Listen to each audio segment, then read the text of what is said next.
이 시각 주요 뉴스입니다. 감사원이 서해 공무원 피격 사건과 관련해 문재인 전 대통령에게 서면 조사를 통보한 걸로 확인됐습니다.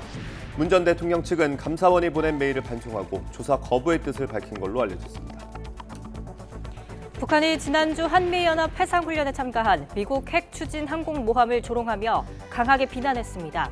미 국방부는 최근 5년 만에 대잠수함 훈련에 이어서 한미일 추가 훈련을 검토하는 거로 알려졌습니다. 인도네시아 축구장에서 관중들의 난입으로 대규모 압사 사고가 나면서 125명이 숨졌습니다. 경찰이 최루탄을 쏘며 사태 진압에 나서자 관중들이 이를 피하려고 한꺼번에 출입구로 몰리면서 피해가 커졌습니다. 내일까지 전국 대부분 지역에 가을비가 내리는데 경기 북서부 지역은 최대 120mm가 넘는 곳도 있겠습니다. 주 후반에는 서울의 아침 기온이 한 자릿수까지 떨어지면서 쌀쌀해질 전망입니다. 시청자 여러분 안녕하십니까? 굿모닝 YTN 2부 시작합니다. 서해 공무원 피격 사건을 들여다보는 감사원이 문재인 전 대통령에게 서면 조사를 통보한 걸로 확인됐습니다. 이에 문 전 대통령 측은 감사원이 보낸 메일을 반송하고 조사 거부의 뜻을 밝힌 거로 알려졌습니다. 부장원 기자입니다. 감사원이 지난달 28일 문재인 전 대통령에게 서면 조사를 받으라고 통보한 사실이 드러났습니다. 문 전 대통령이 조사를 요구받은 사건은 지난 2020년 9월 벌어진 서해 공무원 피격 사건. 감사원은 전화와 이메일로 문 전 대통령 측에 서면 조사를 요청한 것으로 전해졌습니다. 윤석열 정부 출범 뒤 서해 공무원 사건이 재점화되고 국방부와 국가안보실 등을 감사원이 정식 감사하기 시작한 지난 7월 이후 2달 반 만에 문 전 대통령이 조사 선상에 오른 겁니다. 문 전 대통령 측은 감사원이 보낸 메일을 반송한 것으로 전해졌는데 사실상 조사 거부를 한 게 아니냐는 관측이 나옵니다.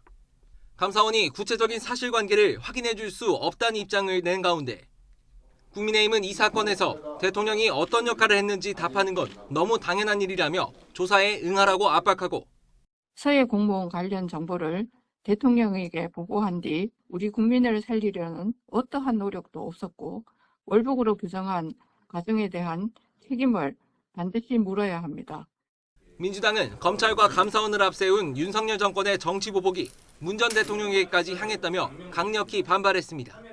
문재인 전 대통령에게 서면 조사를 통보했다는 보도에 경악합니다.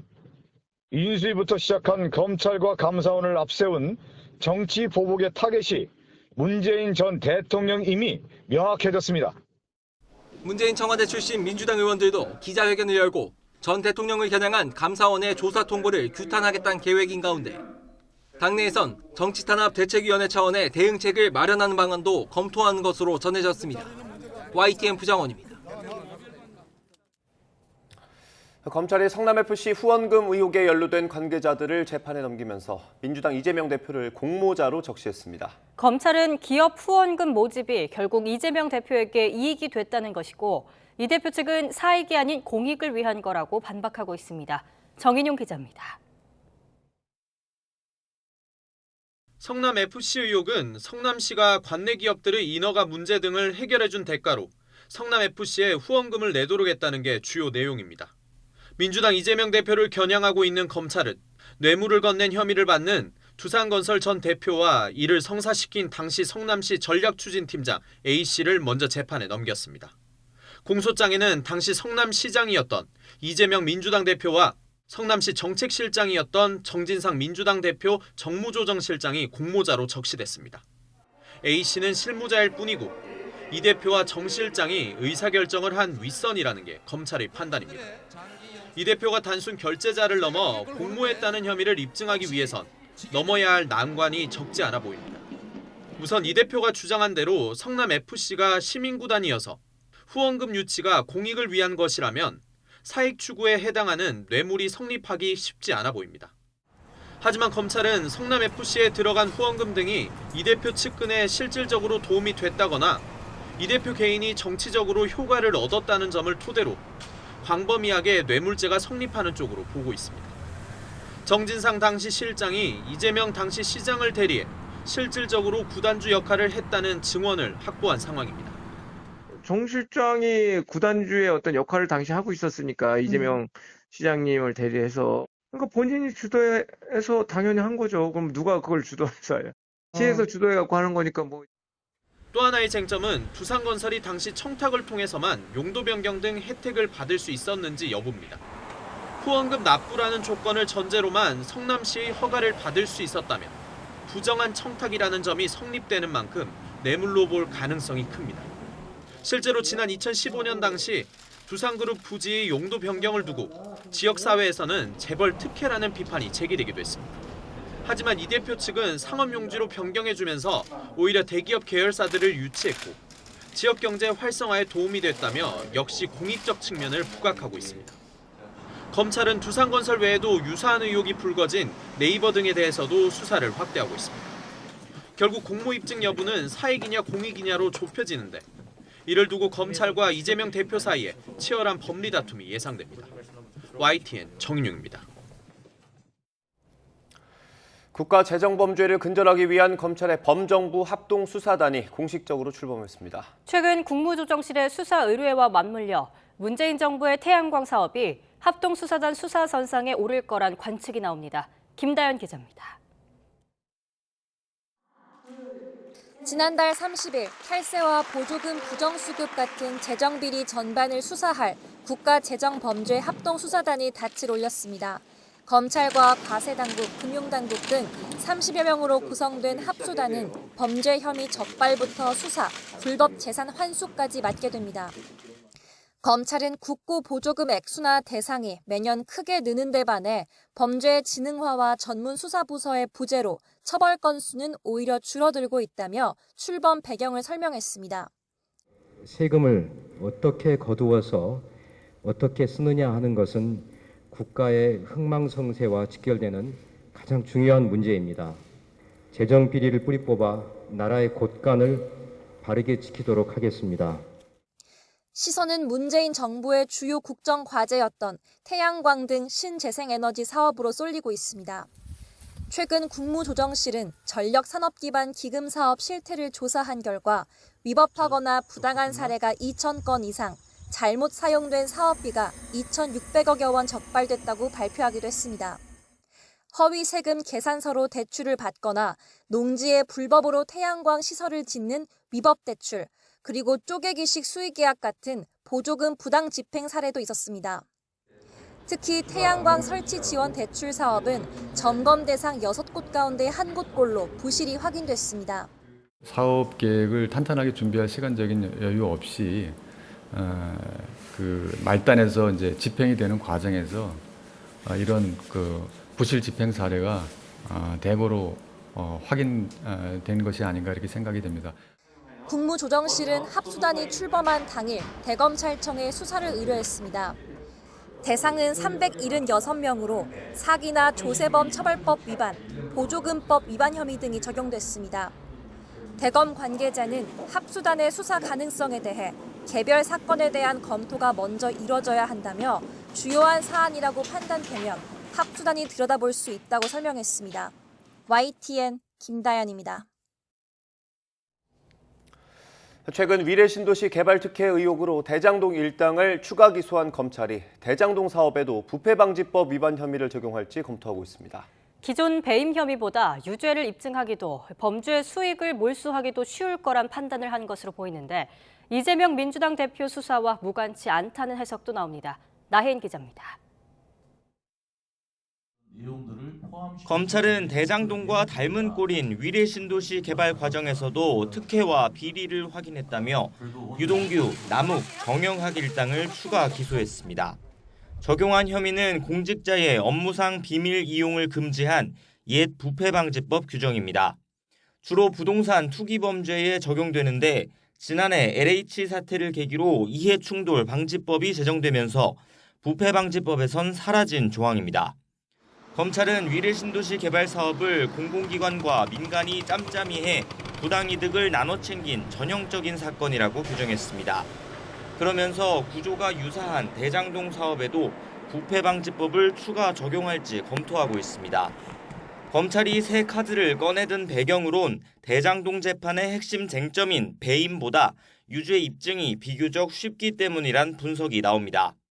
현재 배임의 기본 구조는 대장동 일당이 화천대유 입맛대로 사업 구조를 짜 성남도시개발공사에 수천억 손해를 끼쳤다는 건데 법정에선 당시 피고인들의 지위나 임무부터 정확한 손해 액수까지 첨예한 공방이 오가고 있습니다.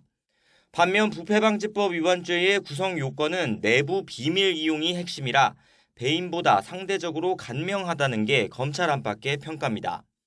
부패방지법을 어겨 얻은 이득은 반드시 몰수하거나 추징하게 돼 있어서 범죄 수익 환수에도 유리합니다.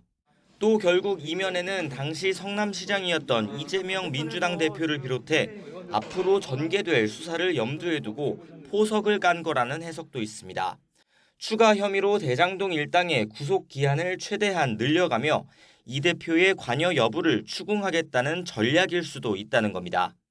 유동규 전 성남도시개발공사 본부장의 1심 구속 기한은 오는 20일, 김만배 남욱씨는 다음 달 끝납니다. 검찰은 일단 위례신도시 개발 관련 김만배 씨의 뇌물 혐의 등을 추가 수사한 뒤 차례로 구속 연장을 청구할 것으로 보입니다. YTN 나힌입니다.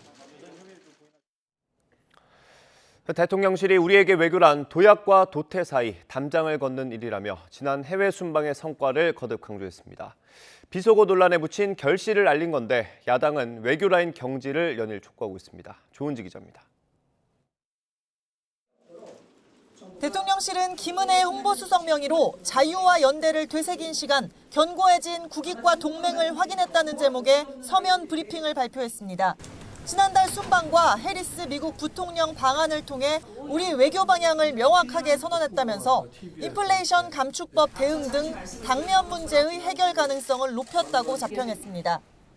자유를 지키고 확장하기 위해 함께 노력해야 한다는 확고한 연대의 정신으로 해결할 수 있습니다.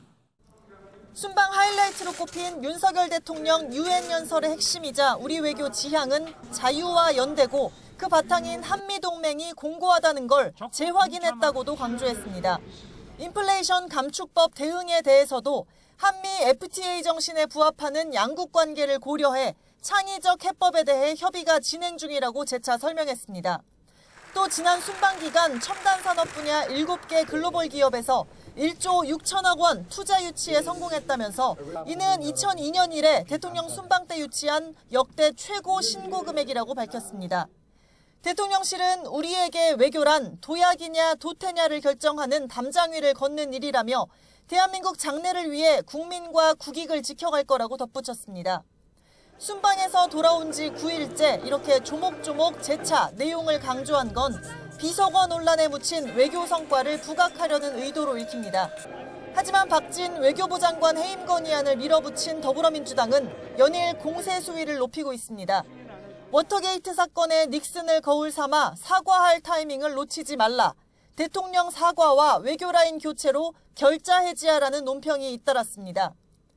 5천만 국민에게 청력 테스트를 시켰으면 부끄러운 줄 알아야 합니다.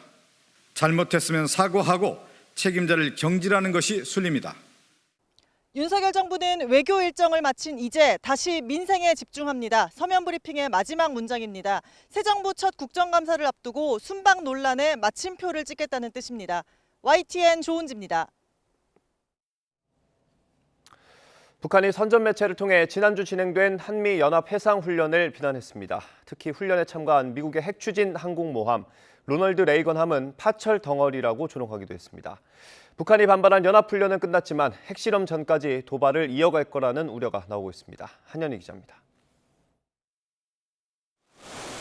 지난주 한미연합해상훈련을 전후해 4차례 미사일을 쏘아올린 북한. 무력 시위에 더해 대외 선전 매체를 통해서도 연합훈련을 비난하고 나섰습니다.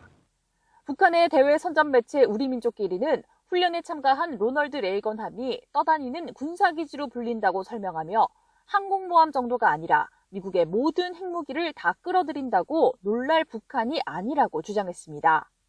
그러면서 그 어떤 떠다니는 군사기지도 파철덩이로 보는 자신들 앞에서 핵전쟁 불장난을 하는 호전광들이야말로 살 곳과 죽을 곳을 구분 못하는 얼간이들이라고 비난했습니다.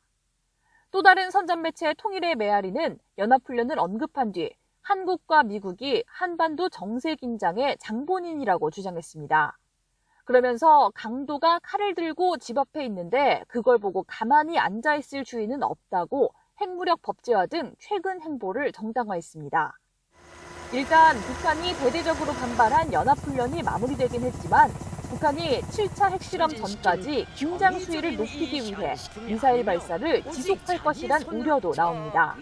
김정은의 실정은 덮고 그다음에 주민들의 동요를 막기 위한 그런 복합적인 의도와 함께 우리의 요구를 듣지 않으면 우리는 좌시하지 않겠다. 계속 핵실험, 미사일 도발 계속 강화하겠다라고 하는 메시지를 발신하고 있다. 이런 가운데 미 국방부 대변인은 언론 문의에 대한 답변을 통해 구체적인 훈련 날짜를 정한 건 아니지만 앞으로 한미일 연합 군사 훈련을 추가로 실시할 수 있다고 언급했습니다. YTN 한영입니다.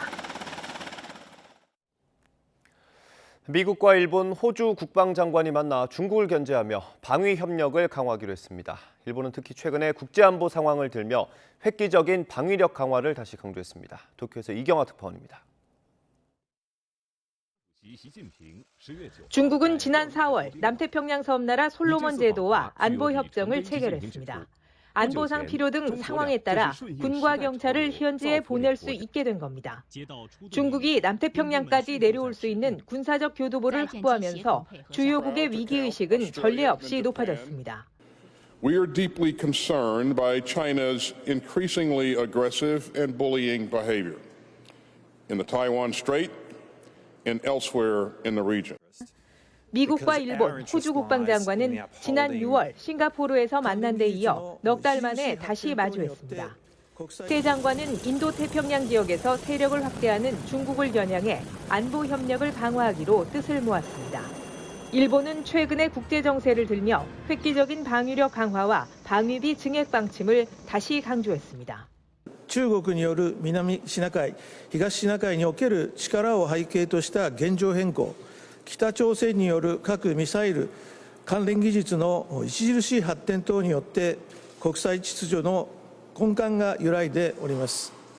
지난해 9월 중국을 견제하는 안보협력체 오커스에 동참한 호주는 미국과 영국에서 핵 잠수함을 만들기 위한 기술 등을 지원받기로 했습니다. 호주는 자국 인근까지 진출할 수 있게 된 중국을 강도 높게 비판했습니다. But we see that order under pressure in the Indo-Pacific as well, as China is seeking to shape the world around it in a way that we've not seen before. 중국은 핵잠수함 건조 지원에 대해 미국이 오히려 핵무기를 확산시키려 하고 있다며 반드시 실패할 것이라고 비난했습니다.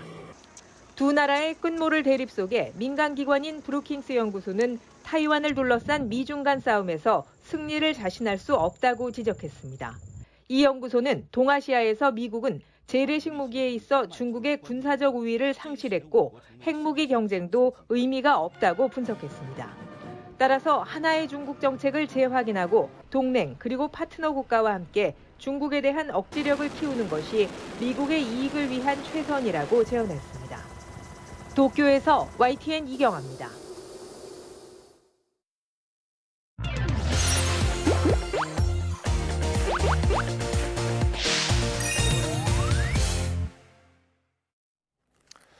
전세보증금 미반환 사례가 증가하고 금리도 계속 인상되면서 월세를 찾는 사람이 늘고 있습니다. 최근엔 월세 계약 비중이 임대차 거래 가운데 절반을 넘어섰고 가격도 계속 오르고 있습니다. 최기성 기자가 취재했습니다. 서울 동대문구의 한 아파트 단지입니다. 올해 들어 전용 면적 84제곱미터 전세 거래는 6건 이루어졌지만 월세 거래는 9건 성사됐습니다. 요즘 들어 부쩍 전세보다 월세를 찾는 사람이 더 많아진 겁니다. 요즘에는 이자가 뭐 4% 후반에서 5% 정도 되니까 그들이 뭐 월세 주고 마지고 골치 아프게 뭐가 서류 내고 뭐 내고 전세상에서 뭐하러 받아야 안 받지. 8월 전국 임대차 거래량 22만 6천 건 가운데 월세는 11만 9천 건으로 52%를 넘었습니다. 서울 아파트를 기준으로 보면 지난해 상반기 3만 건이던 월세 거래는 올 상반기 1만 건 이상 증가했습니다. 전체 임대차 계약에서 월세 비중이 늘어나면서 월세 가격 역시 꾸준히 오르고 있는 모습입니다. 전국 주택 월세 가격 지수는 지난 6월부터 매달 상승하고 있는 반면 같은 기간 전세 가격 지수는 내림세를 기록했습니다. 임차인 인식도 2년 전과 달라졌습니다. 최근 한 조사를 보면 임차인 42%가 월세를 선호한다고 답했는데 2년 전에는 17%에 불과했습니다. 금리가 올라 이자 부담이 커지면서 전세자금 대출 이자보다 월세가 부담이 덜해졌기 때문입니다. 전월세 전환율이 지금 일부 지역에서 전세대출 이자율보다 낮아지는 이런 현상이 월세를 촉진하는 그런 현상이고, 또한 앞으로도 이제 금리가 더 높아질 것으로 예상되기 때문에 전세 사기로 인한 전세 보증금 미반환 사고가 급증하는 점도 영향을 준 것으로 보입니다. 소형 면적의 아파트나 연립다세대의 경우 매매가 대비 전세가 비율이 80%를 넘는 경우가 있습니다. 전세금 미반환 사기 같은 목돈대일 부담이 전세보다 월세가 낮은 편입니다. 경기 침체로 목돈을 투자할 곳이 마땅치 않은 만큼 임대인 입장에서도 현금을 바로 확보할 수 있는 월세를 꺼릴 이유가 없다는 평가도 나옵니다. 월세 가속화 현상은 내년까지 지속되면 물론 집주인과 세입자의 이해관계가 서로 맞아떨어지는 점을 감안하면 주거시장의 트렌드로 자리 잡을 전망입니다. 전문가들은 금리가 다시 하락하는 시점이 오기 전까지 월세 선호 현상이 이어질 거라고 내다봤습니다. YTN 최기성입니다. 고물가 속에 저렴한 가격이 무기였던 대학 식당들까지 직격탄을 맞았습니다. 아직 4,000원대 가격을 유지하고 있는 울산의 한 대학교도 오래 버티기는 어려울 것 같습니다. JCN 울산중앙방송 심은홍 기자가 취재했습니다. 학생 식당은 점심시간을 맞아 학생들로 붐빕니다. 오늘의 메뉴를 확인하고 키오스크를 이용해 음식을 주문합니다. 제가 직접 음식을 주문해봤습니다. 이 얼큰 시래기국밥과 짜장덮밥 모두 4,500원으로 구성돼 있습니다. 일반 음식점보다 훨씬 저렴한 가격으로 이어서 수업을 들어야 하는 학생들은 접근성이 좋은 학생 식당을 주로 이용하게 됩니다. 학생 식당 바로 와서 먹으면 가격도 좀 저렴하고 바로바로 나오니까 좀 편한 것 같아서 자주 오는 것 같아요. 학생들은 대부분 현재 가격에 만족하는 편이지만 앞으로 가격이 오르는 것에 대해서는 부담감을 표했습니다. 지금 4,500원 정도로 이용하고 있는데 이게 조금 더 오르면은 이용이 조금 줄어들 것 같아요. 식자재 가격이 전반적으로 오르면서 수도권을 중심으로 학생 식당 가격이 크게 상승하는 추세입니다. 서울대학교의 경우 지난 4월 3,000원에서 6,000원에 판매되던 학식 가격이 최대 7,000원으로, 고려대학교도 최대 6,000원으로 1,000원이 인상됐습니다. 울산대학교 측도 단가를 맞추면서 좋은 식자재를 사용하기 위해 노력하고 있으나 고물가로 여러 어려움이 따른다고 말했습니다. 또 5년째 4,000원대를 유지해왔지만 가파른 물가 상승으로 내년에는 가격을 소폭 인상할 수 있다고 덧붙였습니다. 치솟는 물가의 학식 가격 인상이 대학가 전반으로 확대되면서 착한 가격으로 제공되는 울산의 대학교도 금액 조정이 불가피할 것으로 보입니다. JCN 뉴스 심은홍입니다. 고속도로를 달리던 BMW 승용차에서 불이 났습니다. 앞서 화재가 잇따르면서 리콜이 진행된 모델이었습니다. 휴일 사건 사고 소식 김혜린 기자가 보도합니다. 고속도로 한가운데에서 새빨간 불길이 솟구칩니다. 매캐한 연기는 바람을 타고 반대편 차선까지 피어오릅니다. 고속도로를 달리던 BMW에서 불이 난 건 낮 12시 50분쯤. 이딴 화재 사고로 이른바 불자동차라는 오명을 얻고 리콜 조치가 진행된 BMW 520D 모델이었습니다. 운전자와 동승자가 갓길에 차를 세우고 대피해 다행히 다친 사람은 없었습니다. 경찰은 보닛에서 연기가 피어올랐다는 진술을 토대로 화재 원인을 조사하고 있습니다. 오전 11시 반쯤엔 경기 오산시에 있는 반도체 부품 제조 공장에서 불이 났습니다. 50여 분 만에 모두 꺼졌고 공장에서 작업이 이루어지지 않아 다친 사람은 없었습니다. 공장 한 개동이 모두 불에 탔으며 현재 화재 원인 조사가 진행되고 있습니다. 이른 새벽엔 경기 광명동에 있는 4층짜리 다세대 주택 4층에서 불이 났습니다. 불이 난 층에 사는 40대 남성과 30대 여성이 각각 어깨와 손 등에 화상을 입어 병원으로 이송됐습니다. 경찰과 소방당국은 집안에 있던 배터리에서 불이 시작된 거로 보고 있습니다. YTN 김혜린입니다.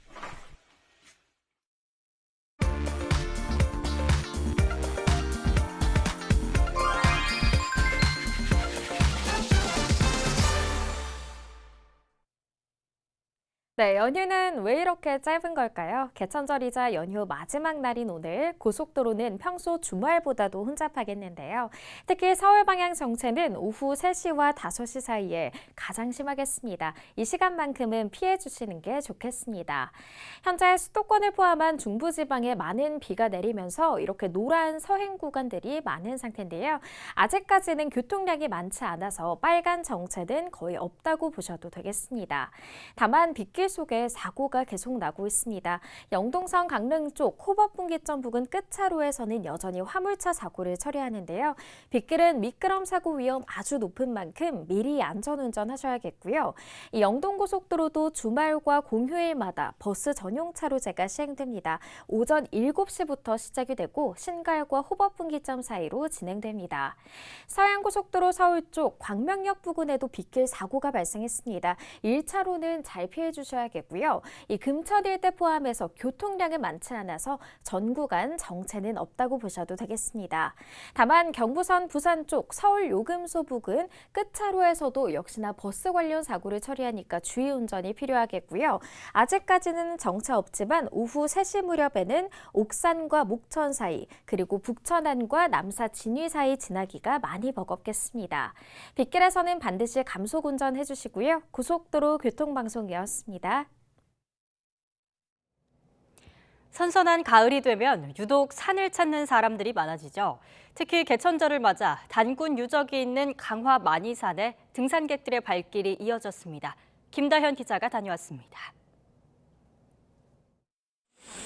알록달록한 등산복을 입은 사람들이 땀을 뻘뻘 흘리며 산을 오릅니다. 마침내 정상에 올라 멋진 자세를 취해보기도 하고 파이팅!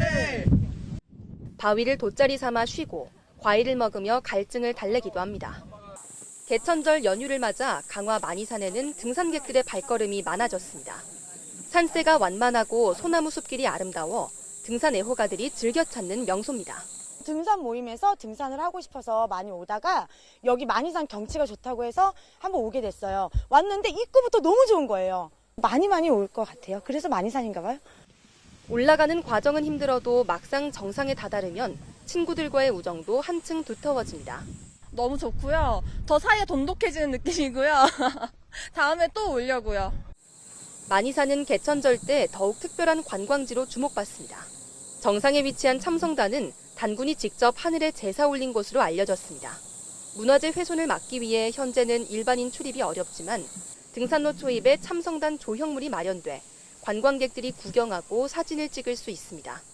개천절 당일 참성단에서는 하늘에 감사를 올리는 천재봉행과 칠선녀 성무 행사가 펼쳐집니다. 오는 7일 울산에서 열리는 전국체전을 앞두고 성화체화도 진행될 예정입니다. 방송으로 듣기 많이 들었는데 하여튼 성화봉송 처음 있잖아요. 시작된다는 거 그거 기억하고 있어서 하여튼 한 번쯤은 와보고 싶었어요. 잠시 마음의 짐을 내려놓고 살랑살랑 부는 바람에 몸을 맡기고 싶어지는 가을.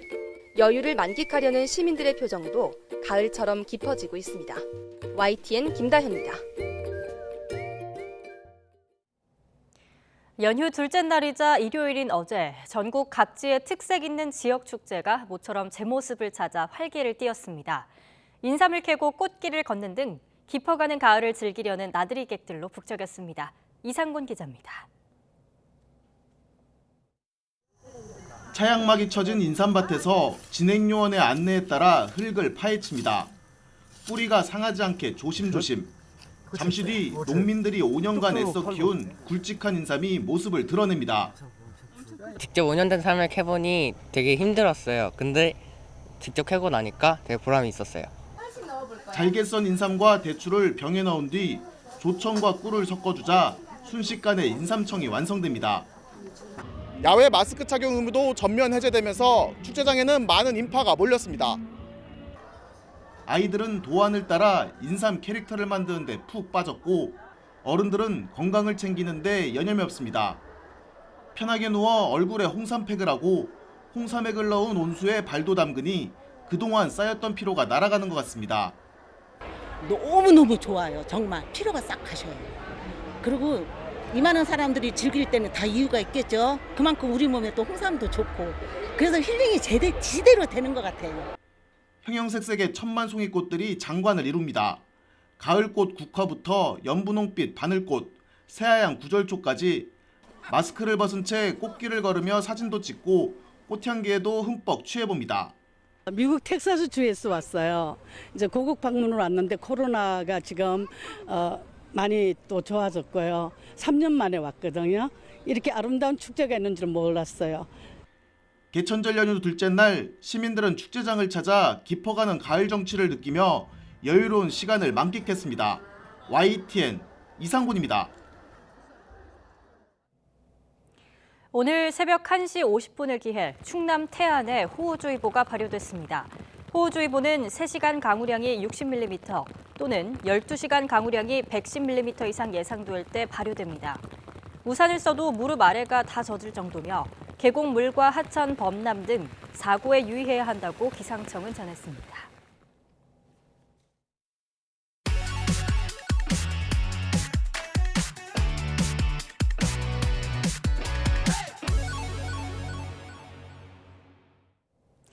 새로운 농업기술이나 건강한 먹거리를 만들어 좋은 사례를 전해드리는 신농업 비즈니스 시간입니다. 오늘은 바라 현미쌀만 고집하는 폐교를 개조한 농가 맛집과 우리 쌀 소비 촉진 전도사를 찾아가 봅니다. 오점곤 기자가 취재했습니다. 지난 98년에 문을 닫은 한 초등학교. 폐교 안쪽에는 농진청에서 인증한 농가 맛집이 자리 잡고 있는데 유엔 식량기구에서 모범 농민상을 받은 일명 우리쌀 전도사 이동현 씨가 주인입니다. 이 농가 맛집의 반찬은 전부 채식 중심이고 밥은 우리쌀로 만든 바라 현미만 고집합니다. 톡톡 씹혀요? 네, 톡톡 씹히는 식감이 좋고 근데 거칠지가 않아서 좋아요. 현미를 물에 불려서 이틀 정도 놔두면 0.5mm가량 싹이 트는데 이 바라 현미로 밥을 지으면 식감이 좋아지고 소화가 더 잘 된다고 합니다. 발화를 시키면 이 톡톡 씹히면서 부드럽고 소화 흡수가 잘 되기 때문에 사람들이 건강에 좋은 기능성 물질도 먹고 특히 저항전분 함량이 높아서 당뇨 예방과 혈당 조절 개선 효과가 연구 결과 입증된 농진청 개발 도담쌀로 바라 현미를 만들면 몸에 좋은 성분이 더 많아졌습니다. 네, 우리 쌀 소비 촉진 전도사답게요. 동현시내 폐교식당 바로 앞에는 이렇게 여러 종류의 쌀을 재배하는 시험포가 마련되어 있습니다. 동현시는 또 바라 현미로 만든 미숫가루와 쉐이크를 만드는 등 우리 쌀과 농업을 지키는 일에 앞장서고 있습니다. 식량 중심의 쌀이 애면당하는 것 같아서 되게 좀 속상해가지고 그래서 어떻게 하면 좀 더 소비자들하고 가깝게 우리 쌀의 가치를 알릴까 해가지고 이렇게 바라 현미를 17년 동안 연구하면서 한국농업기술진흥원에서는 기능성 쌀 소비 촉진을 위해서 기술 이전뿐만 아니라 시제품 개발을 위한 R&D 사업화 자금을 지원하고 있고 우리 쌀 전도사가 고집하는 바라 현미가 가격 폭락으로 어려움이 가중되고 있는 쌀 재배 농가에 어느 정도 버팀목 역할을 할 수 있을지 주목됩니다. YTN 오점곤입니다. 갈수록 심각해지는 기후위기, 농촌에서도 탄소를 줄이는 게 화두가 되고 있습니다. 저탄소 생물 농업 실천이 대안인데요. 유네스코 생물권 보전지역 전북 고창의 사례를 김범환 기자가 취재했습니다. 관광지가 되다시피 한 유기농 포도 재배 농장입니다. 포도나무 한 그루에서 무려 4,500송이까지 달리는 기록을 세운 덕분입니다. 유기재배는 화학 비료도 쓰지 말아야 되고 제초제도 쓰지 말아야 되고 이제 퇴비를 저희가 자가 생산을 했어요. 반면에 고창군의 대표 특산품 복분자 재배 면적은 나무가 말라 죽으면서 최대 1,450헥타르에서 250헥타르로 줄었습니다. 원인으로 지목된 것은 화학 비료와 농약을 계속 써온 관행농법. 이에 따라 저탄소 생물농업 실천으로 우수한 농산물 생산 기반 구축을 추진해보자는 국제학술대회가 열렸습니다. 저탄소 생물농업 기술 보급으로 화학비료, 화학농약을 적게 사용하여 토양 수질, 오염 방지와 농업 경영비 절감은 물론 안전한 국민 먹거리 생산과 지속 가능한 농업 실현에 최선을 다하겠습니다. 기후변화 대응의 필요성과 농산물 브랜드 마케팅 전략, 생육 촉진용 미생물 비료 개발 등에 대한 발표와 질문, 토론이 이어졌습니다. 탄소 중립은 미래를 위한 일이면서 동시에 현재의 우리에게 행복한 일이 되어야 합니다. 저탄소 생물농법에 대해 고창 군민과 지역 농업인들의 공감과 지지를 얻고 자연과 인간이 함께 살아가는 지속가능한 농촌을 만들어 가겠습니다. 고인돌과 갯벌, 생물권 보존지역 등 유네스코 5관왕의 도시 고창은 가축 분뇨의 에너지화 등 저탄소 농업 실천으로 후대에 자신있게 물려줄 수 있는 농업 기반 구축에 앞장서 나갈 계획입니다. YTN 김범환입니다.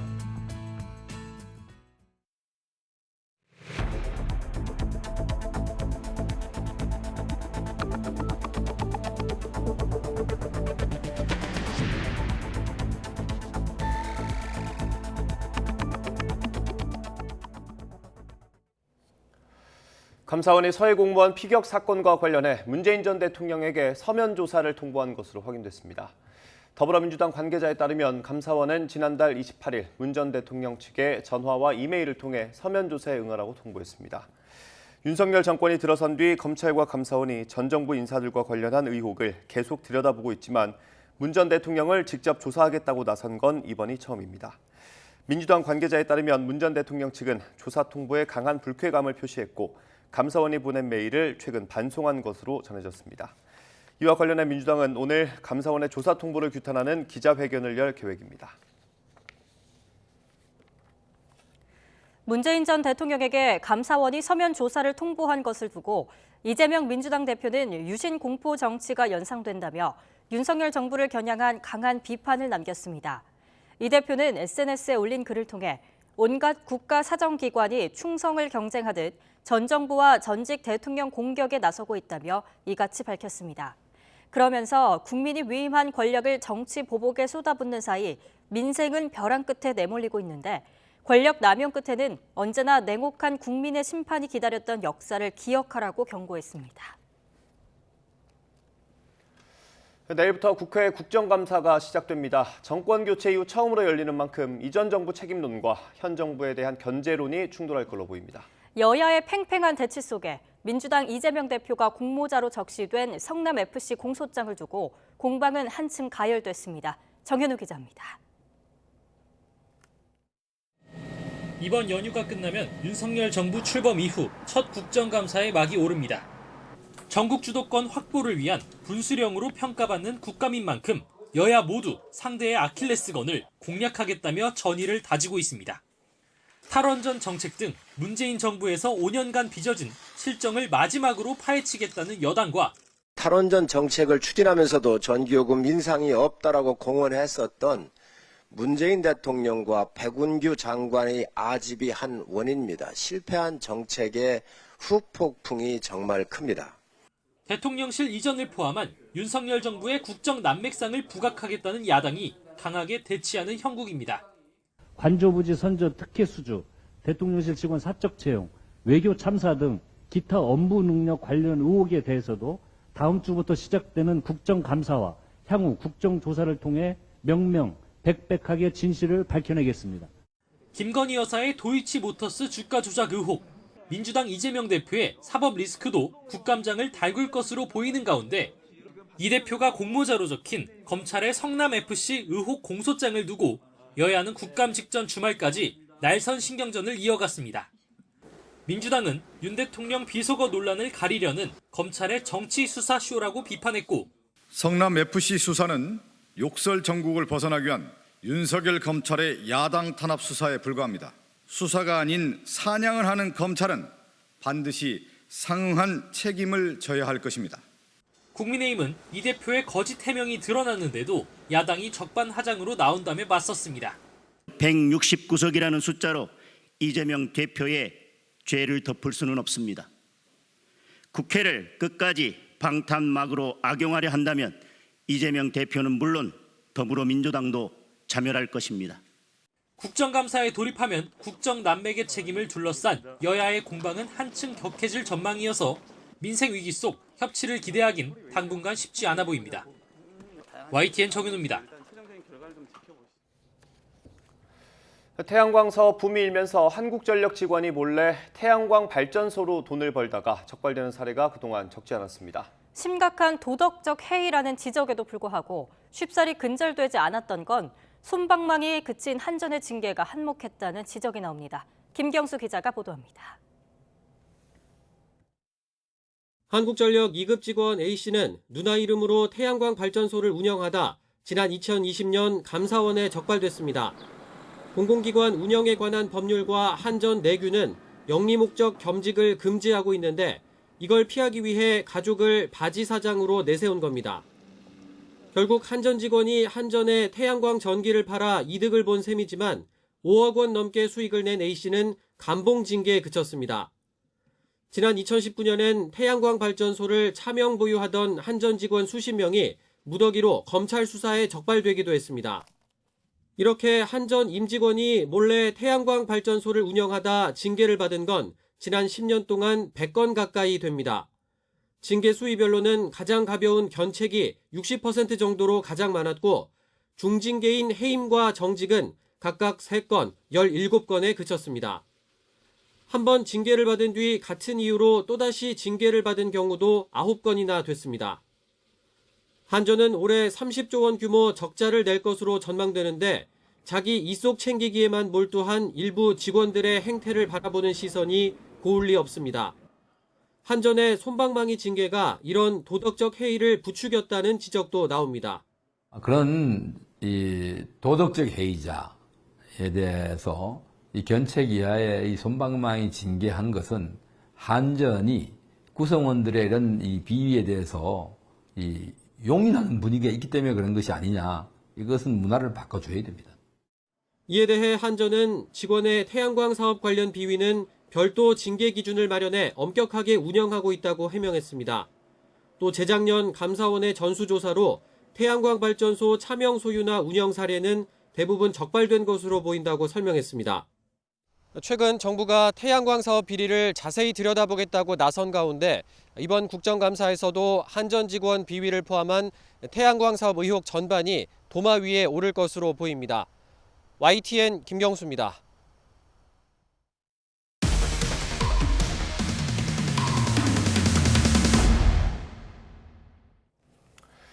국내 앱마켓 시장을 80% 가까이 점유하며 사실상 독점하고 있는 구글 플레이스토어가 업데이트 기능을 이용해서 다른 마켓 이용자를 가로채왔다는 의혹이 제기됐습니다. 소비자 입장에서는 울며 겨자 먹기로 이용료를 많게는 10% 이상 더 지불해 온 건데 구글 측은 뒤늦게 대책을 마련하겠다고 해명했습니다. 정유진 기자입니다. 국내 앱마켓 원스토어에서 음악 청취 어플을 다운받았습니다. 휴대전화를 내려놓은 뒤 18시간쯤 지나 확인하니 원스토어에서 받은 어플이 구글 플레이스토어에서 받은 것으로 바뀌었습니다. 저 혜택이 업데이트 후에는 사라졌다라고 보고 있습니다. 이번에는 원스토어에서 어플을 받은 뒤 같은 어플을 구글이 운영하는 플레이스토어에서 검색해봤습니다. 이미 설치된 앱은 실행 버튼이 떠야 하는데 업데이트하라는 버튼이 나옵니다. 굳이 업데이트가 필요 없는데도 클릭을 유도하는 겁니다. 업데이트를 하면 이번에도 해당 어플이 구글 플레이스토어에서 구입한 것으로 변합니다. 어플 이용자를 가로채려는 구글 꼼수가 의심되는 대목입니다. 이렇게 되면 소비자가 이용료를 결제했을 때 수수료는 원스토어가 아닌 구글 플레이스토어가 챙기게 됩니다. 이용료뿐 아니라 앱을 쓰는 소비자들도 피해를 봅니다. 게임과 음악 청취 등 매달 이용료를 내는 어플은 같은 어플이라도 앱마켓마다 가격이 모두 다릅니다. 특히 국내 토종 앱마켓인 원스토어는 구글 플레이스토어보다 평균 가격이 10% 정도 저렴합니다.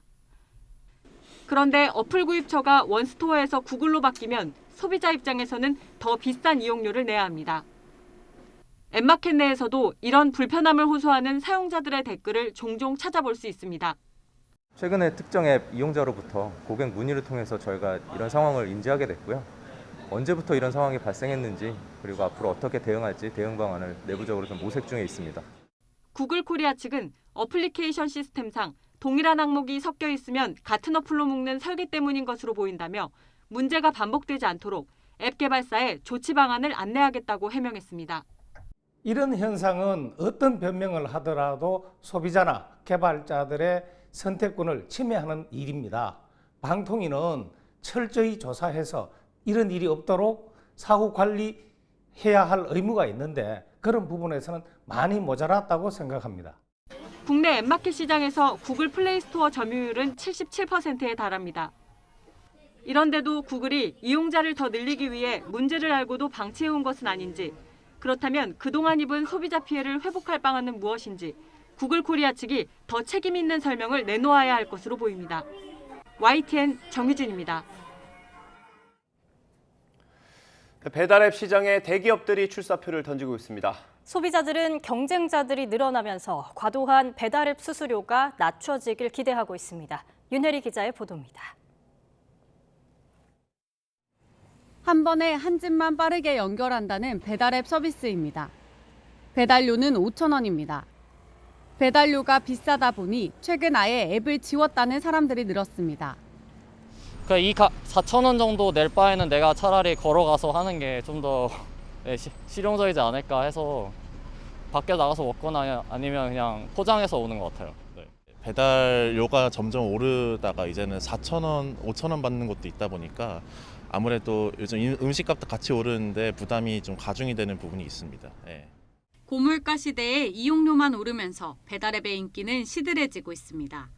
지난 8월 배달앱 3사 이용자는 3,455만 명으로 5개월 전보다 38만 명 줄었습니다. 이 가운데 우한 형제들이 운영하는 배달의 민족 점유율은 69%에 달합니다. 기존 이용자들은 줄어들고 시장에 참여하는 사업자들은 늘어나면서 배달앱 시장이 새로 개편될 조짐을 보이고 있습니다.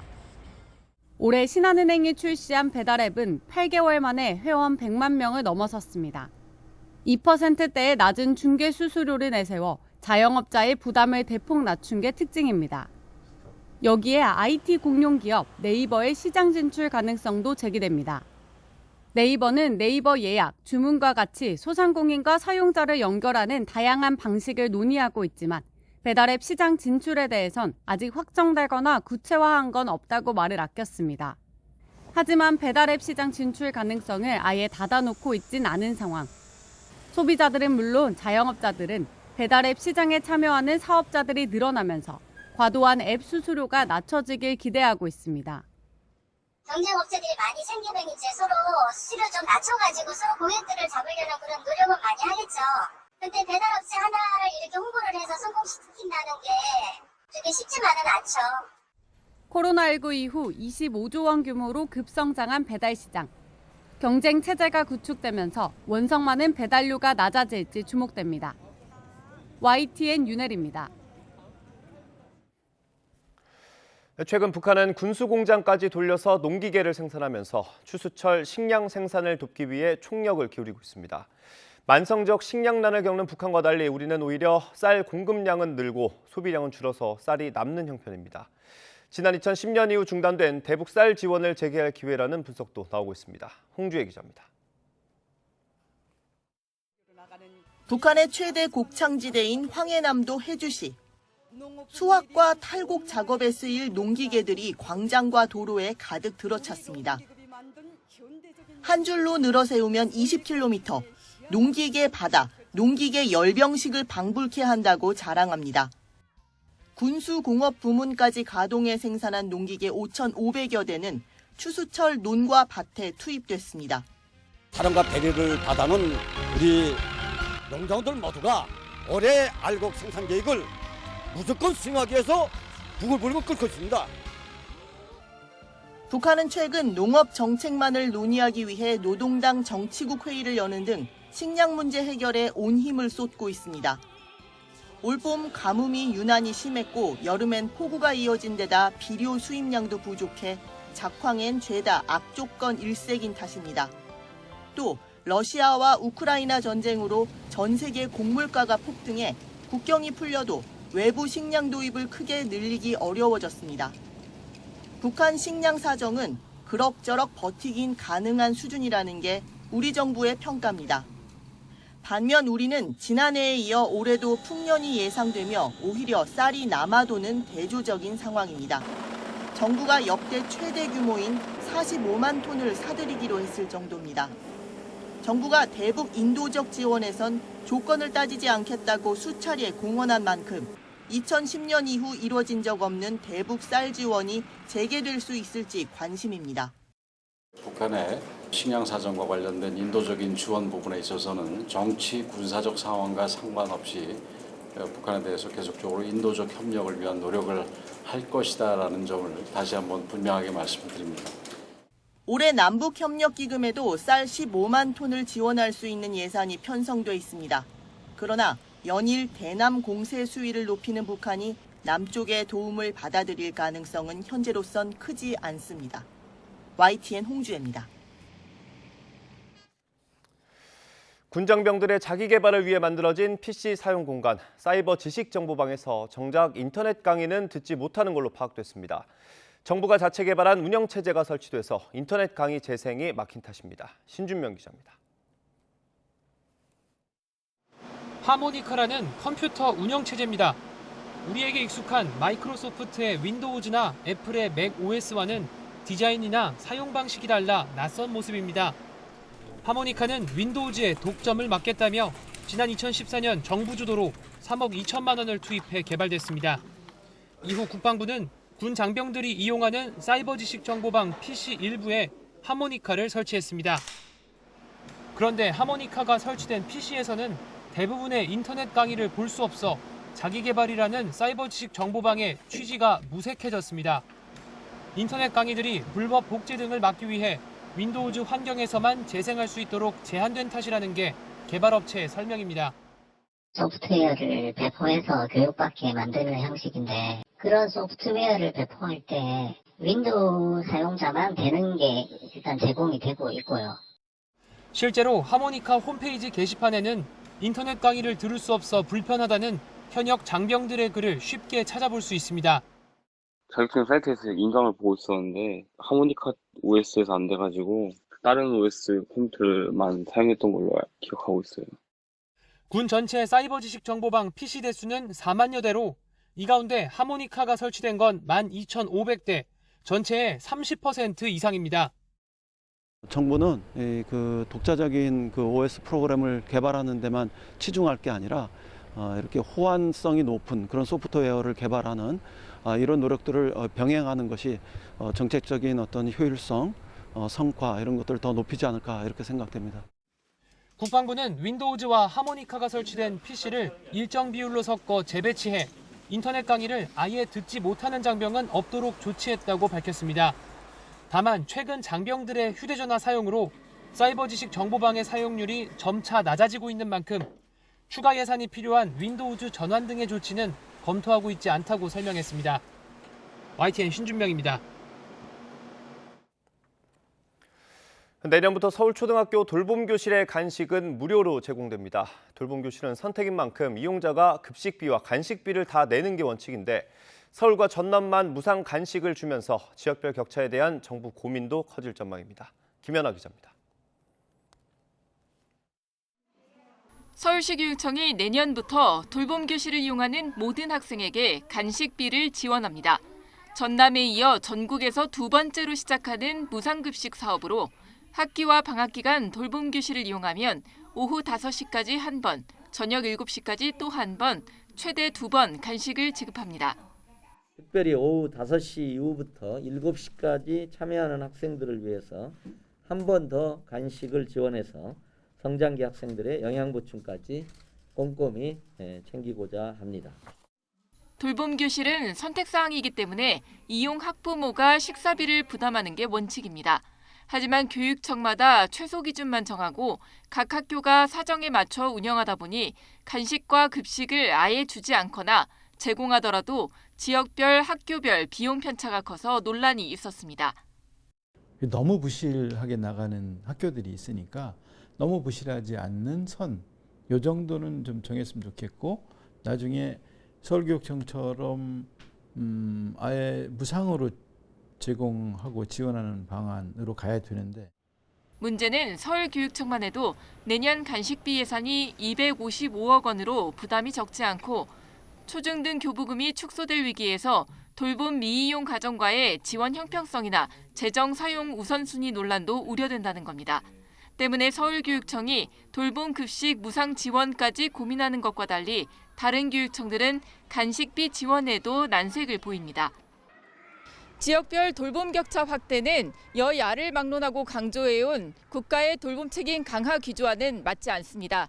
결국 여러 논란에도 불구하고 돌봄 교육에 대한 무상 지원 확대는 국가적 고민이 필요해질 전망입니다. YTN 김연아입니다. 대입 수학능력 시험이 40여일 남은 가운데 수능 출제 기관이 주관하는 마지막 9월 모의평가 성적이 얼마 전에 나왔습니다. 국어와 수학은 여전히 쉽지 않게 출제돼서 변별력을 유지했고 선택 과목 간의 유불리도 여전했는데 이런 기조는 올해 수능에도 이어질 걸로 보입니다. 신현준 기자의 보도입니다. 9월 모의평가에서도 선택 과목별 유불리는 여전했습니다. 국어는 언어와 매체를 선택한 학생의 표준 점수 최고점이 5점 높았고 수학에서도 미적분과 확률과 통계 선택에 따라 3점 격차가 발생했습니다. 틀린 문제수가 같더라도 언어와 매체나 미적분을 선택한 학생의 점수가 더 높게 나온다는 얘기입니다. 사정이 이렇다 보니 수학 미적분 선택 비율은 지난해 9월 모의평가보다 5%포인트 넘게 높아졌습니다. 국어에서도 이과생들이 고득점에 유리한 언어와 매체로 쏠리면서 이과 강세가 예상됩니다. 이과 학생들이 고득점이 나타나는 언어와 매체 절반 정도가 지금 몰려져 있기 때문에 수학에 이어 국어에서도 이과 학생들이 고득점을 받을 가능성이 더 높아졌다, 이렇게 볼 수 있습니다. 9월 모의평가 국어와 수학은 불수능이었던 지난해 수능보다는 쉬웠지만 여전히 만만치 않았다는 평가입니다. 올해 수능도 국어와 수학에서 변별력을 유지하는 출제 기조가 유지될 전망입니다. 영어는 이번 모의평가 1등급이 15.97%로 역대급으로 쉬웠기 때문에 이보다는 어렵게 출제될 것으로 보입니다. 수학 선택 과목에 따라 인문 자연계 학생들의 체감 난이도는 극명하게 나뉠 수밖에 없습니다. 그렇기 때문에 수학의 난이도는 현 상태를 유지할 것으로 보이고요. 수험생 전체를 변별하기 위해서는 국어 과목의 난이도를 너무 쉽게 낮추는 것은 힘들 것으로 예상이 됩니다. 수시 지원자라도 수능 최저학력 기준이 있는 전형이 많은 만큼 수능 준비를 소홀히 해선 안 됩니다. 특히 이번 9월 모의평가는 재학생 결시율이 22.2%로 높았는데 수능에서도 높은 결시율이 이어진다면 최저학력 기준 확보에 변수가 될 전망입니다. 9월 모의평가 분석을 통해서 자신의 학습 방향을 결정하는 것이 굉장히 중요하다라고 말씀드릴 수 있습니다. 내가 틀린 문항 중에서 전국 오답률이 낮은 문항을 중심으로 내 약점을 찾아내서 입시 전문가들은 문과생의 경우 남은 기간 국어와 수학 공통 과목 학습에 주력하고 이과생, 특히 상위권은 국어와 수학의 점수 상승이 예상돼 과학 탐구에서 변별력이 나타날 수 있다고 조언했습니다. YTN 신현준입니다. 미성년자 11명을 성폭행한 김근식이 오는 17일 출소 이후 아동 청소년 등교 시간에는 외출을 할 수 없게 됐습니다. 서울 남부지방법원은 밤 10시부터 새벽 6시까지였던 김근식의 외출 금지 시간을 오전 9시까지로 늘려달라는 검찰의 청구를 받아들였습니다. 이는 등굣길 아동 청소년 대상 범행을 방지할 필요가 있다는 지적을 받아들인 것입니다.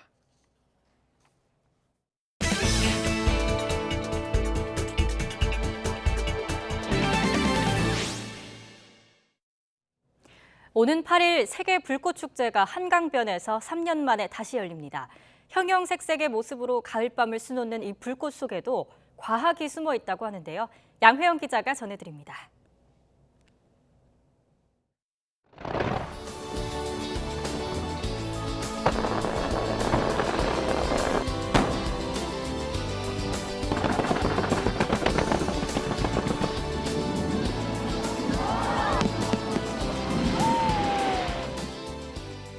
불꽃놀이에 쓰이는 둥근 화약입니다. 다양한 불꽃의 모양은 이 둥근 화약 속 내부 구조 안에 숨어 있습니다.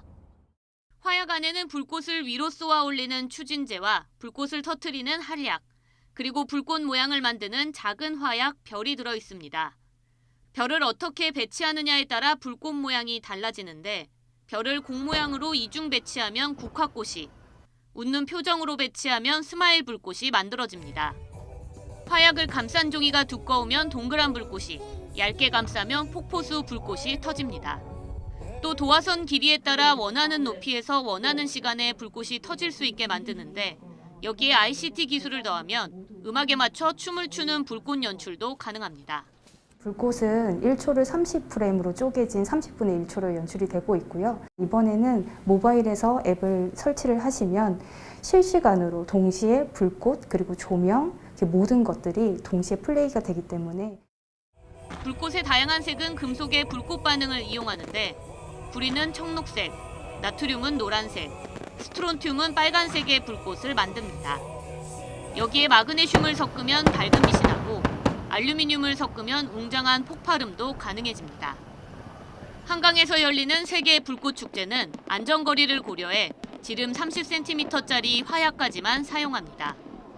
이렇게 만들어진 가장 큰 불꽃은 높이 270m에서 터지는데 지름이 250m에 달합니다. 이 때문에 발사대에서 최소 300m 이상은 떨어져서 감상하는 게 좋습니다. YTN 사이언스 양호영입니다. 테러와 전쟁에 드론이 사용되는 경우가 늘고 있습니다. 드론을 활용한 적의 테러를 효과적으로 제압하고 상대를 제압하기 위해 우리 드론을 어떻게 활용할지가 중요한데요. 훈련 현장에 김다현 기자가 다녀왔습니다.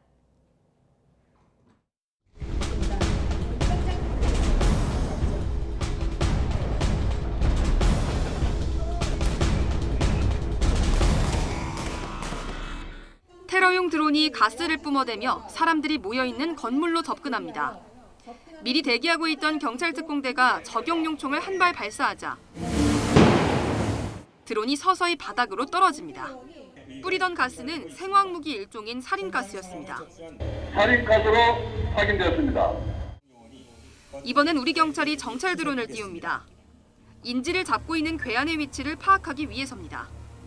지상에선 군 특수부대가 연합작전을 펼칩니다.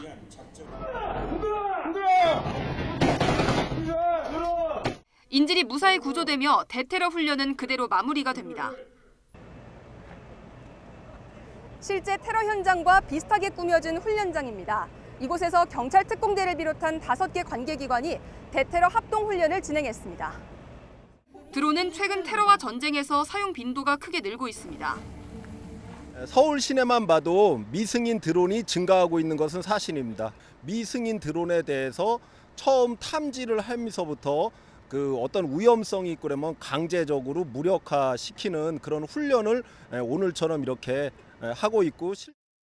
러시아의 우크라이나 침략 전쟁에서도 전통 무기를 앞세운 러시아가 전술용 드론 등 신무기를 내세운 우크라이나에 고전하는 경우가 자주 발생하고 있습니다. 이에 따라 적의 드론을 효과적으로 제압하고 우리 드론을 적기에 투입할 수 있는 전술 훈련이 더욱 중요해질 것으로 보입니다. YTN 김다현입니다. 택배나 우편을 통한 마약 밀수가 늘면서 관세청 탐지견들의 역할이 더욱 중요해졌습니다. 우리나라는 탐지견 국제기구로 지정될 정도로 우수한 양성 능력을 인정받았는데 관세청은 품종을 다양화하며 역량을 키우고 있습니다. 이승윤 기자입니다. 지난 2001년 개항 이후 연평균 3.6%씩 성장을 거듭하고 있는 인천공항 특송물류센터. 작업자들의 손길이 분주한 가운데 마약 탐지견이 쉴 새 없이 검색에 나섭니다. 저희가 여기서 만나볼 주인공은 바로 알파라는 이름의 마약 탐지견입니다. 사냥개 일종인 스프링거 스파니엘 종이고 수컷인데 보시는 것처럼 굉장히 탐지력이 뛰어나서 잠시도 가만히 있지 않고 수상한 물건을 수색하는 모습입니다. 알파는 주도적으로 탐색에 나서고 속도도 빨라 우수성을 널리 인정받은 탐지견입니다. 신참의 활약이 돋보이지만 원래 관세청 탐지견의 대명사하면 레브라도 리트리버입니다. 네, 지금 보시는 견종이 바로 레브라도 레트리버입니다. 마약 탐지견으로 가장 많이 사용되는 견종인데요. 탐지력이 뛰어납니다. 사냥개답게 탐지력이 뛰어나지만 굉장히 성격이 온순해서 사람과 잘 어울리고 표현을 잘하는 게 특징입니다. 관세청은 지난 2005년부터 스프링거 스파니엘을 추가하는 등 번식과 구매의 편의성을 고려해 견종을 넓히고 복제견도 운용하고 있습니다. 사람하고 좀 편하고 사람한테 좀 순종적이고 집중력이 좋고 뭐 좀 그렇다고 또 이제 이런 시설에 왔을 때 겁먹지 않고 그런 종류의 이제 견종들을 좀 생각하고 있습니다. 진돗개 도입도 검토됐지만 한 주인에 대한 충성심이 너무 강해 탈락했습니다. 우리나라 마약 탐지견은 마약 탐지 적중률이 80%에 달해 널리 우수성을 인정받고 있습니다. 관세청 탐지견 훈련센터는 지난해 2월 국제기구인 세계관세기구 아시아태평양 지역 탐지견 훈련센터로 지정됐고 올해도 17개국 탐지견 전문가 21명에게 노하우를 전수했습니다. 마약 탐지견은 9살이 되면 후각과 체력이 떨어지는 만큼 은퇴해서 민간에 분양됩니다. 관세청은 은퇴 탐지견들의 공헌도를 고려해 분양되지 못한 경우에는 요양시설에서 돌보며 요람에서 무덤까지 책임지고 있습니다. YTN 이승윤입니다. 요즘 서귀포 지역에서 감귤 상품성을 크게 떨어뜨리는 볼록 총체벌레 피해가 점점 늘어나고 있습니다. 철저한 방제가 필요하지만 해충을 없애기 위해 화학 약제가 많이 필요한데요. 최근 빛을 이용해 해충을 방제하는 친환경 기기가 나와 눈길을 끌고 있습니다. KCTV 제주방송 김수연 기자입니다. 감귤하우스 곳곳에 파란 램프가 설치돼 있습니다. 램프 안 그물에 조그만 벌레들이 가득합니다. 감귤 껍질에 상처를 내 상품성을 떨어뜨리는 총체벌레를 잡기 위한 장비입니다. 빛으로 해충을 유인하는 방식의 기기로 광유인 트랩이라고도 불립니다. 서귀포 지역의 볼록 총체벌레 밀도가 점점 늘어나면서 피해가 커지자 동부농업기술센터에서 시범 도입했습니다. 물리적인 그런 광을 이용을 해서 총체벌레나 유시해충들을 잡는 겁니다. 그래서 생물학적 방제 그리고 기계적 물리적 방제를 이제 병합해서 친환경 인증 농가라든지 아니면은 이런 친환경 관련 농법을 추구하시는 분들이 좀 더 편하게. 이미 경상도나 전남 지역에서는 사용하는 농가가 많은데 약제 살포를 줄이고 친환경적으로 방제를 실시할 수 있어 반응이 좋은 편입니다. 실제 올해 초 광유인 트랩을 설치한 이 농가도 총체벌레가 눈에 띄게 줄어 약제 살포 횟수를 2번 정도 줄였습니다. 그 화학적 방제를 해가지고 주기적으로 해도 총체벌레가 그 방제 시기에 또 다른 때 나타나니까 이제 이 광유인 트랩을 설치하고 나서 50% 정도는 경감됐어요. 수확기가 긴 딸기나 망고 같은 시설 작물의 경우 해충이 확인돼도 약제를 살포하지 못하는 경우가 많은데 광유인 트랩이 유용하게 쓰일 것으로 기대됩니다. 총체벌레뿐만 아니라 날아다니는 진딧물이나 나방 종류 방제에도 효과적이어서 여러 시설 농가의 병해충 예방 대책이 될 것으로 보입니다. 농업기술원은 친환경적인 해충 관리로 안전한 농산물을 생산할 수 있는 기반이 될 것이라며 효과 분석에 대한 실증을 추진할 계획입니다. KCTV 제주방송 김수연입니다. 유럽에서 새 가스관이 잇따라 가동되며 러시아산 가스 의존에서 벗어나기 위한 행보가 본격화되고 있습니다. 교황은 핵무기 사용까지 거론하는 푸틴을 콕 집어 전쟁을 멈추라며 처음으로 공개 경고했습니다. 보도에 김상우 기자입니다. 최근 러시아는 우크라이나 내 4개 점령지와 합병 조약을 맺고 영토 방어를 위해 핵무기도 쓸 수 있다며 거침없이 위협을 가하고 있습니다. 그러나 우크라이나는 푸틴 대통령과 대화는 불가능하다며 교통과 보급의 요충지인 리만 탈환의 여세로 영토 수복전을 강화하고 있습니다. Лиман зачищено повністю. Дякую нашим військовим, нашим воїнам. слава Україні. 러시아로부터 핵 반격론이 나오는 것과 관련해 교황은 인류가 다시 한번 핵전쟁에 직면하는 것은 어리석은 일이라며 푸틴을 콕 집어 처음으로 경고했습니다. Il mio appello si rivolge innanzitutto al Presidente della Federazione Russa, supplicandolo di fermare anche per amore del suo popolo questa spirale di violenza e di morte. 우크라이나 침공을 계기로 러시아의 에너지 무기와 공세로 직격탄을 맞고 있는 유럽은 러시아산 에너지 의존 탈피 행보를 가속화하고 있습니다. 아제르바이잔 가스를 불가리아를 비롯한 유럽 동남부 지역으로 공급할 수 있는 가스관 개통식을 갖고 가동에 들어갔습니다. 앞서 지난달 27일 개통한 노르웨이와 폴란드를 잇는 또 다른 새 가스관인 발틱 파이프도 지난 1일부터 본격 가동됐습니다. 이달만 새 가스관 2곳이 잇따라 가동된 것입니다. This pipeline is a game changer. It's a game changer for Bulgaria and for Europe's energy security. It means freedom from dependency on Russian gas. 러시아 외의 지역에서 기체가스를 새 가스관을 통해 확보하는 것 외에도 독일이 액체가스인 LNG로 해상 수송에서 사용하는 LNG 터미널 5곳의 신축에 나서는 등 유럽 각국의 에너지 안보 인프라 구축이 속도를 내고 있습니다. YTN 김상호입니다.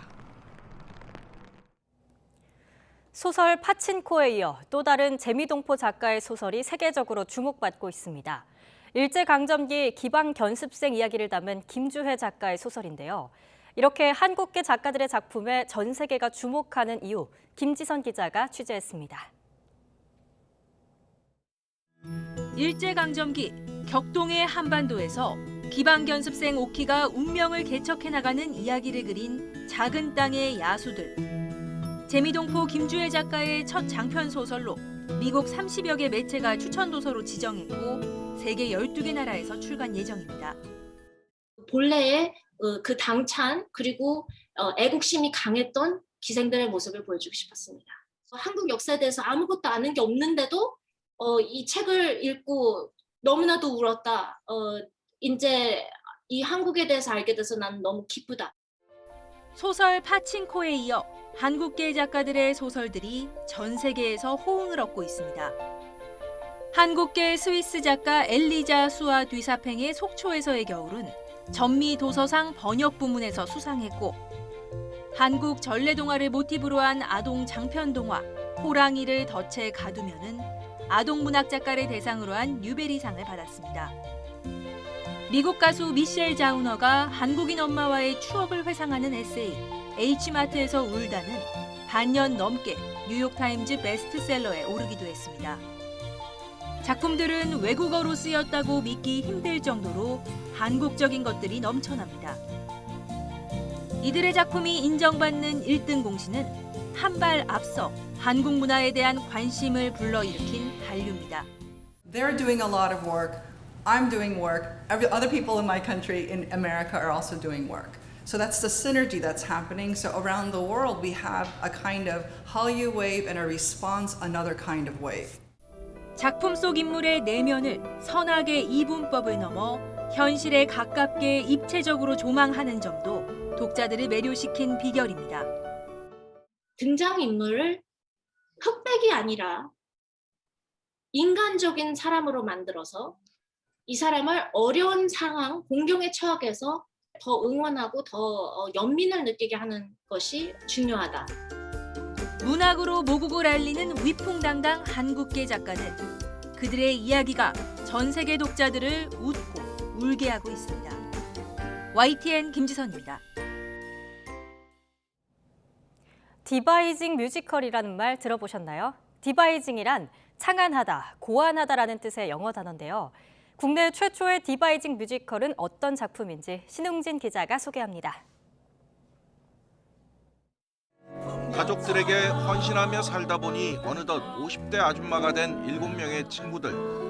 모처럼 떠난 여행에서 한바탕 수다가 벌어집니다. 나도 우아하고 점잖게 지나갈 줄 알았다고. 갱년기 왔다, 갱년기 왔다. 찰진 대사 한마디 한마디는 모두 배우들이 직접 만들어낸 것입니다. 이야기의 흐름만 정해져 있을 뿐 구체적인 대본은 배우들이 창작하는 이른바 디바이징 뮤지컬입니다. 출연진은 강원도 화천에서 또래 여성들과 워크숍을 여는 등 주변과 소통한 뒤 각자의 경험을 녹여 캐릭터를 완성했습니다. 아, 그래, 맞아. 나 진짜 아기 키우면서 저랬어. 나 갱년기 이렇게 알았지. 이런 과정을 겪으면서 굉장히 많이 공감이 형성이 되고, 그래서 이번 작품을 하면서 제 스스로도 많이 뒤돌아보고 그들과 함께 또 제 역할을 하면서 제 삶도 다시 돌아볼 수 있는 시간이 지금 되고 있고요. 디바이징이라는 형식은 연극에서는 종종 사용된 개념이지만 국내 뮤지컬 분야에서는 처음. 제작진은 이 새로운 기법이 관객층을 넓혀줄 것으로 기대하고 있습니다. 기존의 뮤지컬 관객들이 대부분 20, 30대 여성 관객이라면 사실은 50대 이상의 관객들도 충분히 지킬 수 있는 작품들도 이제는 나와야 되는 그런 시점이라고 생각합니다. 그런 측면에서 이 작품이 이제 만들어지고 있고요. 실험적 작품이긴 하지만 뮤지컬치고는 너무 짧은 사흘간의 공연. 이들은 내년에 여건이 된다면 서울 장기 공연보다는 전국을 돌며 동년배 친구들과 함께 우리들의 노래를 부르고 싶다고 합니다. 인생길 버스 여행처럼 아쉽게 지나치는 풍경처럼. YTN 신홍진입니다. 인도네시아 프로축구 경기에서 관중들이 뒤엉키며 발생한 대규모 압사 사고의 사망자 수가 125명으로 집계됐습니다. 에밀 엘레스티안토 다르닥 동부 자바주 부지사는 오늘 현지 일간 콤파스와의 인터뷰에서 사망자 수가 125명으로 잠정 집계됐다고 밝혔습니다. 또 100명 이상이 현지 8개 병원에서 집중 치료 중이며 부상자 중 11명은 중상이라고 덧붙였습니다. 어제 인도네시아 동부 자바주 말랑 리젠시 칸주루한 축구장에서 열린 아레마 FC와 페르세바야 수라바야 축구팀 간 경기에서는 경기 후 수천 명의 관중이 경기장에 난입하는 일이 벌어졌습니다. 홈팀인 아레마가 23년 만에 홈경기에서 페르세바야 수라바야에 패하자 화가 난 관중 일부가 선수와 팀 관계자들에게 항의하기 위해 경기장 내로 뛰어든 것입니다. 외교부는 인도네시아 동부 자바주 말랑시 프로축구 경기장에서 발생한 소요 사태로 한국인의 피해는 없는 거로 파악됐다고 밝혔습니다. 외교부는 주 인도네시아 대사관이 수라바야와 말랑 지역 한인 단체와 유선 접촉해 축구 경기장 소요로 인한 우리 국민 피해는 없는 것으로 확인했다고 설명했습니다. 인도네시아 외교부도 해당 사고에 따른 외국인 사망자는 없다고 현지 주재 외교단에 알려왔다며 외교부는 덧붙였습니다.